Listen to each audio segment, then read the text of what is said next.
सभी का स्वागत है मेरे चैनल स्टडी विद अनुकीर्ति में। आज जो मैं लेके आई हूँ वो है आपका one of the most paper आपका है कल, दैट इज ऑन 15 जनवरी को। सो आप सभी को बहुत अच्छे से प्रिपेयर करना है ना। कोई भी आपको हर टॉपिक को एटलीस्ट आपको देखना है, 2-3 यूनिट तो आप बहुत ही सॉलिड करिएगा ताकि आपको एग्जाम में कोई दिक्कत ना आए। अब मैं one of the most important topic की बात कर रही हूँ जो कि बहुत बार रिपीट हो रहा है और रिपीट हो चुका है। वो है आपका three lamp method. Three lamp method सिर्फ इतना सा है, सोचिए अगर आप इसको ब्रॉडली अगर एक्सप्लेन कर लेंगे, आप इजीली इसको 3 पेज में लिख सकते हो। इसे प्रीवियस वीडियो में मैंने पैरेलल ऑपरेशन ऑफ अल्टरनेटर को बताया है, वहां पर मैंने सिंक्रोनाइजिंग को एक्सप्लेन किया है।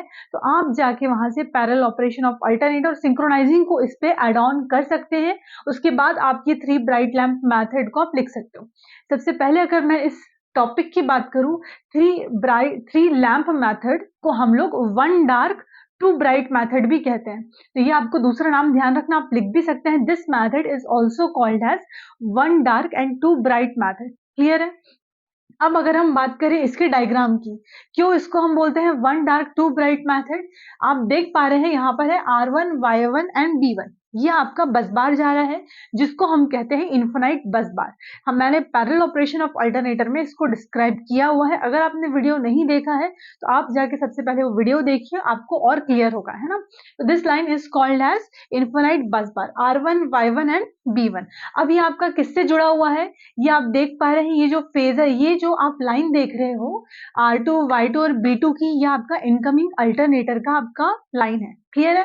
तो ये बस बार वोल्टेज और ये किसका वोल्टेज है, अल्टरनेटर का वोल्टेज है आपका। तो बेसिकली अब इनको आपस में हमें कनेक्ट करना है। आखिर में हम थ्री लैम्प मेथड का यूज क्यों कर रहे हैं, क्योंकि हमें फ्रीक्वेंसी और फेज को चेक करना है।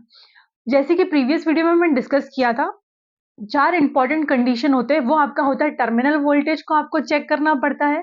अगर हमें अल्टरनेटर और लाइव बस बार को कनेक्ट करना है तो 4 मोस्ट इंपॉर्टेंट कंडीशन थे, terminal voltage, phase, phase sequence और आपका होता है that is the frequency. Clear है। अब यहाँ पर हम देखते हैं कि आपका जो वोल्टेज है वो हम वोल्ट मीटर से चेक कर लेते हैं, फेज सीक्वेंस हम फेज सीक्वेंस इंडिकेटर से चेक कर लेते हैं, बट फ्रीक्वेंसी और फेज हम थ्री लैम्प मैथड या सिंक्रोनोस्कोप मैथड से हम चेक करते हैं। अब देखिएगा, ये हमने कुछ लैम्प L1 L2 और L3, दिस इज दी बस बार। ये जो आपका बस बार का वोल्ट लाइन हो गया और ये आपका अल्टरनेटर का लाइन हो गया, है ना। अब ये आपका अल्टरनेटर, इनकमिंग अल्टरनेटर, ये कनेक्टेड है। अब आप डायग्राम को देखिएगा, 3 लाइन हमने भेजा हुआ है। क्लियर है। That is the R1 Y1 और B1। ये आपकी जो नीचे लाइन जा रही है ये R1 से जा रही है तो ये आपका R2 हुआ, ये आपका Y1 से जा रहा है तो ये Y2 हुआ, ये B1 से जा रहा है तो आपका B2 हुआ। यहाँ पर हमने 3 लैंप को कनेक्ट किया है। आप देखोगे तो जो L1 लैंप है वो सेम फेज में है। L1 जो लैंप है, आप देखो ये R1 की लाइन है ये आपकी और ये R2, तो दैट इज L1 जो है वो सेम फेज में कनेक्टेड है। यहाँ पर सबसे पहले कुछ थ्योरी की बात करते हैं कि दिस मेथड को हम क्या बोलते हैं, थ्री लैम्प मेथड बोलते हैं, है ना। थ्री लैम्प हम लोग यहाँ पर कनेक्ट किए हुए हैं, इसीलिए हम इसको थ्री लैम्प मेथड बोलते हैं। अब जो आप देख रहे हो जो लैम्प L1 है वो किससे जुड़ा हुआ है, R1 और R2 से। क्लियर। जो आपका ये पॉइंट हो गया, अब ये पॉइंट, अब बात करते हैं जो लैम्प L1 है वो R1 और R2 से सेम फेज में जुड़ा हुआ है। क्लियर। अब हम बात कर रहे हैं लैम्प 2 की। यहाँ पर आप देखिए कलर बाइफरकेट किया है मैंने, L2 को मैंने रेड कलर से जोड़ा है क्योंकि L2 और जो L3 लैम्प है वो क्रॉस कनेक्टेड है बिटवीन फेजेस। आप देखो ये जो Y1 की लाइन है, क्लियर है, Y1 और ये किससे कनेक्टेड है, B2 से। तो जो लैम्प आपका L2 है वो किससे जुड़ा हुआ है, आपका Y1 और B2 से। तो Y और B जो है, कौन कौन सा phase, Y and B phase आपके क्रॉस कनेक्टेड हैं। ये चीज आपको यहाँ से ध्यान रखना है कि जो Y और B फेज है वो क्या है, आपस में क्रॉस कनेक्टेड है। तो ये देखिए आप Y जो फेज है ये आपका किससे जुड़ा हुआ है, लैम्प B से। नेक्स्ट अगर मैं L3 लैम्प की बात करूं तो ये आपका जो L3 लैम्प है ये B1 और Y2 के बीच में जुड़ा हुआ है। L3 lamp is connected between B1 and Y2। तो it is clear, Y and B are cross connected. Clear है। इसीलिए 3 लैंप जुड़े होते हैं, इसीलिए इसको हम थ्री लैंप मेथड बोलते हैं। अब बात करते हैं कि कैसे हम ये थ्री लैंप मेथड से चेक कर पाएंगे कि इसका फ्रीक्वेंसी और फेज सेम है। तो कैसे हम चेक करेंगे, जब आपका L1 डार्क होगा, L1 क्या होगा, डार्क, क्योंकि सेम फेज में है। R1 और R2 दोनों सेम फेज में, तो वोल्टेज क्या हो जाएगा, ये इसका 0। अगर वोल्टेज 0 होगा तो ये जलेगा नहीं, ये क्या होगा, आपका डार्क ही रहेगा।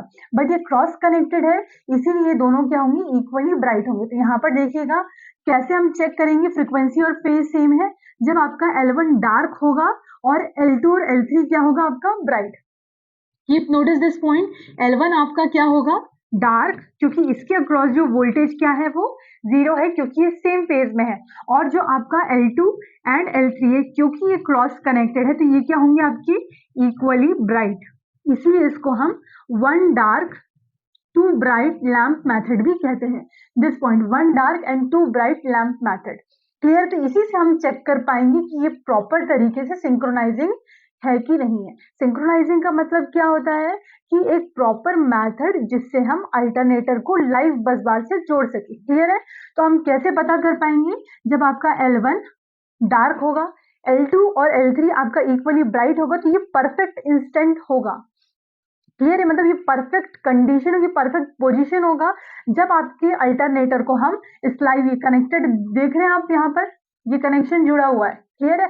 अभी ये ओपन है, बट कब हम जोड़ पाएंगे, जब आपकी ये कंडीशन फुलफिल होगी।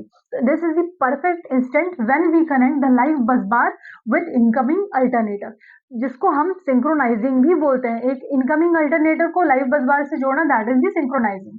क्लियर है? ये परफेक्ट कंडीशन हो गई। अब हम बात कर रहे हैं फेजर डायग्राम की। ये जो R1, Y1 और आपका B1 है, ये आपका क्या है, बस बार वोल्टेज को रिप्रेजेंट कर रहा है। ये किसको रिप्रेजेंट कर रहा है, बस बार वोल्टेज को। और जो आप फेजर देख रहे हो R2, Y2, B2, ये किसको रिप्रेजेंट कर रहा है, ये अल्टरनेटर के वोल्टेज को रिप्रेजेंट कर रहा है, और ये आपस में 120 डिग्री अपार्ट है। आपको ये डायग्राम प्लस ये फेजर और ये थ्योरी के पहले आपको पैरेलल ऑपरेशन और सिंक्रोनाइजिंग को बताना है। आपको बताना है कि वो चार कौन से कंडीशन होते हैं जब हम अल्टरनेटर को लाइव बस बार से जोड़ सकते हैं, और जैसे कैसे हम वोल्टेज को वोल्ट मीटर से, फेज सीक्वेंस इंडिकेटर से चेक कर सकते हैं। बट ये ब्राइट लैम्प मेथड क्यों चेक कर रहे हैं, फ्रीक्वेंसी और फेज के लिए। तो आज के लिए इतना ही। So stay updated and all the best for your exam. Thank you.